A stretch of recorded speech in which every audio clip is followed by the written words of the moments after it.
गीत के अंदर जो छुपे हुए रहस्य और भाव हैं उनको समझने का प्रयास किया जाए तो ये बहुत बड़ी चीज है। दूसरी बात ये है, यहाँ पे बच्चे बैठे हैं तो बच्चों का यहाँ आना, आने वाले जो समय है उसके हिसाब से बहुत ही उत्तम है,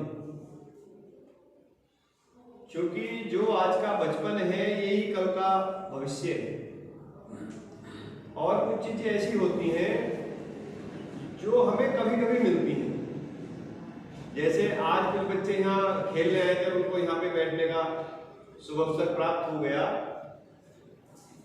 तो ये बहुत बड़ी बात है।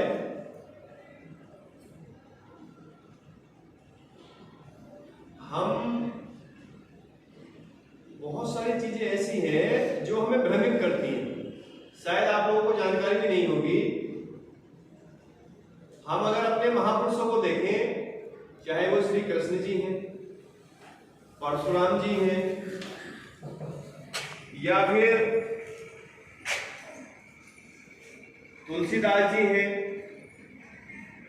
सूरदास जी हैं, या कृष्ण जी, किसी ने भी जो उनका कार्य रहा है, जो कार्य किए हैं, तो वो कर्म को ही प्रधान बताया है और कर्म ही उन्होंने करने के लिए लोगों को प्रेरित किया है। एक बार की मैं बात बताता हूं, कृष्ण जी और बलराम जी। बलराम जी जानते हो, कृष्ण जी के बड़े भाई थे।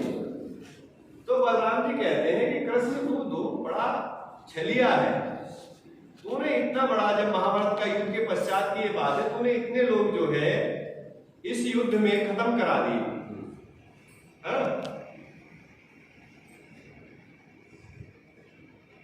लाखों में नहीं, करोड़ों में उस युद्ध में योद्धा मारे गए थे, और अगर आप चाहते तो इस युद्ध को बिना कराए भी आप ये व्यवस्था, शांति व्यवस्था बना सकते थे। आप में इतना सामर्थ्य था, फिर आपने ऐसा क्यों किया? तब उस समय कृष्ण जी ने बताया अपने भाई से कि भैया सुनो, कोई भी वस्तु अगर हमें बिना परिश्रम के अथवा बिना कष्ट के प्राप्त हो जाती है तो हम उसको सहज से स्वीकार तो कर लेते हैं, लेकिन उसकी जो कीमत है उसका हमें पता नहीं होता, और हम कुछ समय बाद ही हम फिर उसी स्थिति में पहुंच जाते हैं जैसे पहले होते हैं। बलराम जी ने कहा कि मैं समझा नहीं, आप कहना क्या चाहते हैं?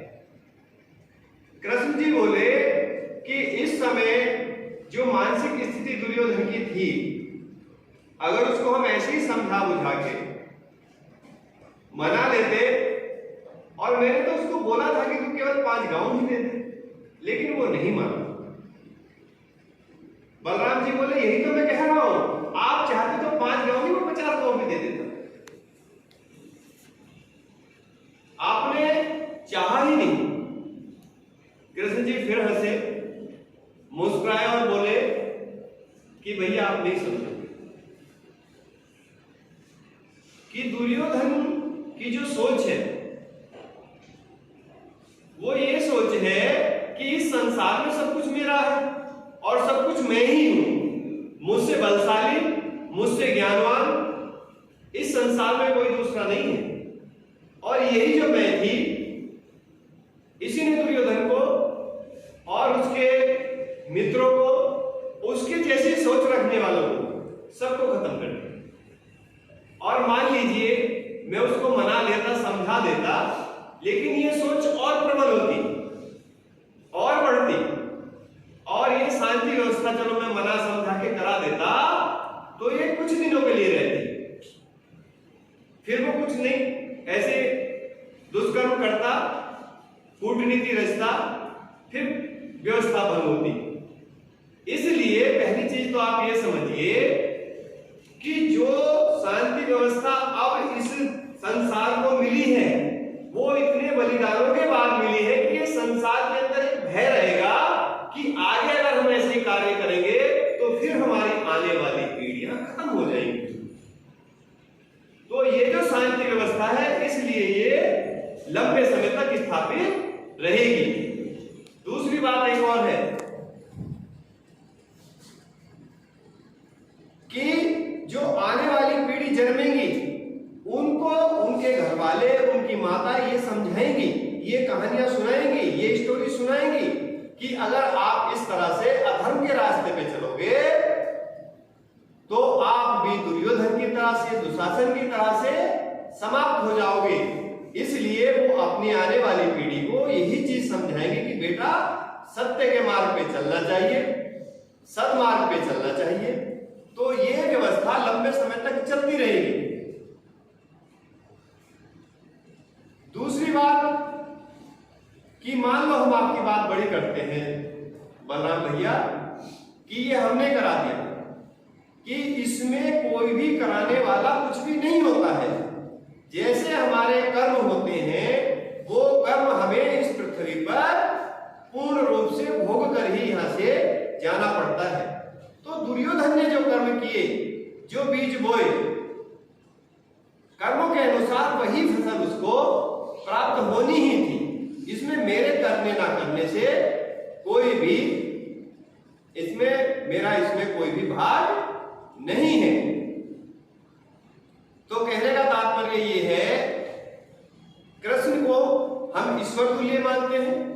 भाई कृष्ण जो है साक्षात जो है भगवान विष्णु के अवतार है, वो इस पृथ्वी पे पहुंचे तो क्या उन्होंने जो उस समय बुराई थी उनको दूर करने का कार्य किया कि केवल एक स्थान पे बैठ करके और केवल भोलेनाथ की पूजा करते थे? बताइए, आपको अगर बच्चों जानकारी है तो क्या कृष्ण भगवान ने उस समय जो भी समाज में बुराई थी उनको दूर करने का कार्य किया, या फिर केवल हाथ जोड़ के कि जो करेगा ईश्वर करेगा और ईश्वर की प्रार्थना करते रहे? बताओ। उन्होंने खुद कार्य किया, हाँ, और सारे कार्यों के इतने एक एक कार्यों का रहस्य भरा है। तो हमें जो है देखिए आज की तारीख में क्या सिखाया जा रहा है, जितने हमारे धार्मिक गुरु हैं या कोई भी है वो कहते हैं ये संसार तो नश्वर है, हाँ? हम आपको भवसागर से पार करा देंगे, धन के चक्कर में मत पड़ो, हिंसक मत बनो। हिंसक तो बनना भी नहीं चाहिए, लेकिन अगर कोई हमें कष्ट पहुंचा रहा है तो हम क्या करें? बताइए, कोई हमें बेवजह कष्ट पहुंचा रहा है तो हम क्या करें? हमें आत्मरक्षा तो करनी पड़ेगी कि नहीं?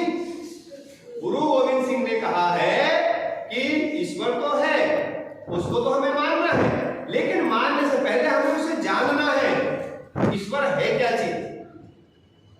मानने से पहले हमें जानना भी तो जरूरी है कि वो वास्तव में वो चीज है क्या।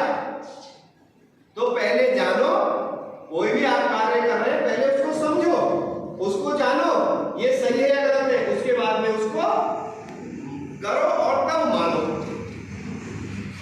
कोई भी कार्य है पहले उसको समझो, जानो, फिर उसके कार्य करो, उसके बाद उसको तब मानो।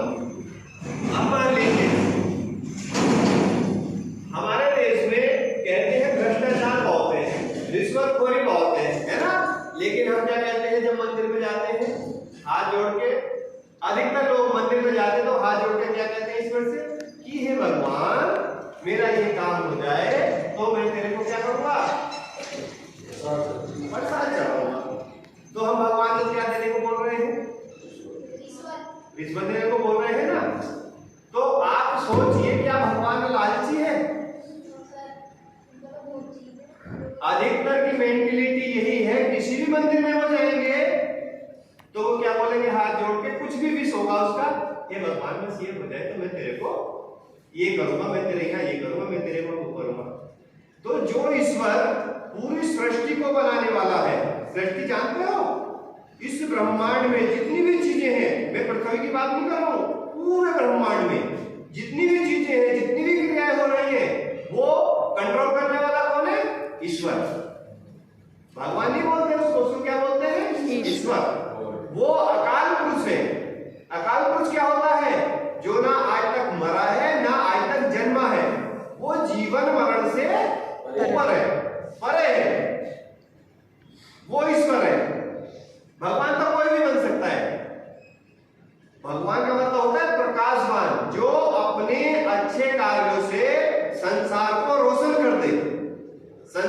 जागृत करते, उसको भगवान कहा जा सकता है। तो ये भ्रम है। जैसे कुछ लोग कहते हैं ना, अरे हिंदुओं में तो इतने भगवान हैं, किस किस को माने? वो भगवान जो है वो हमारे सम्मानित, जो इस पृथ्वी पे आए, जिन्होंने समाज के लिए अच्छा कार्य किया, वो महापुरुष है। ईश्वर केवल एक है, वो अजन्मा है, वो जीवन मरण से ऊपर है, जो इस पूरे ब्रह्मांड को चलाता है। तो उसके बारे में जानना ही एक वास्तविक जीवन है, उसको समझना वास्तविक जीवन है। अब इस समय जब भी हम जिस भी कालखंड में हमारा जन्म होता है तो कुछ ना कुछ समस्याएं चलती रहती हैं। तो अब हम आ रहे हैं कि इस जो मैं बात बता रहा हूं, इससे भारतीय कैलेंडर सोशल मिशन का क्या संबंध है।